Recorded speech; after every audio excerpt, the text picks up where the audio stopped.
L'une des missions les plus marquantes que Dieu m'a confiées a été de prophétiser à travers des gestes symboliques.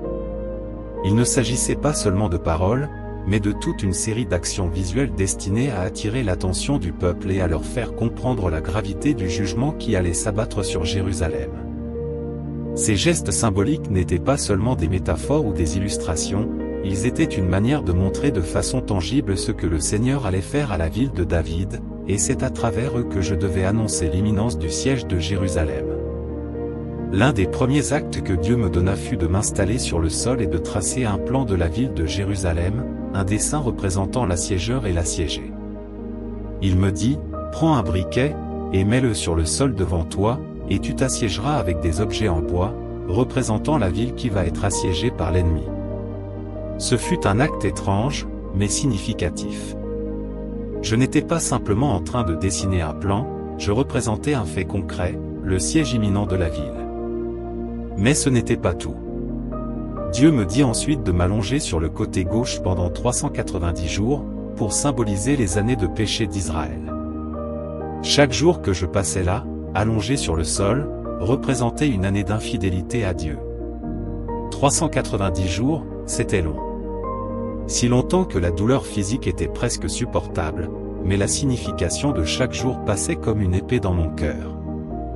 L'Israël d'autrefois, la nation que Dieu avait appelée à être un modèle de sainteté parmi les nations, allait être jugée pour des siècles de rébellion et de péché. Je devais aussi m'allonger sur le côté droit pendant 40 jours, représentant ainsi les 40 années de péché de Juda. Chaque jour d'immobilité était une douleur, une souffrance pour le corps, mais aussi une lourde responsabilité que je portais pour le peuple. C'était comme si chaque jour était un cri silencieux pour le péché de la nation, un témoignage de la souffrance que Dieu allait permettre d'éprouver en raison de leurs actes. Mais c'était aussi un appel au repentir, tant que la nation n'allait pas se détourner de ses mauvaises voies, ce jugement allait perdre.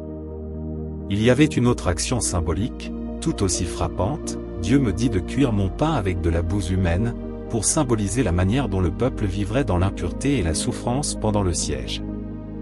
Bien sûr, je protestais, me révoltant contre cette idée de me rendre impur ainsi, mais Dieu me répond que la souffrance serait si grande que même la nourriture deviendrait impure, un symbole puissant de la misère et de l'humiliation du peuple pendant la captivité.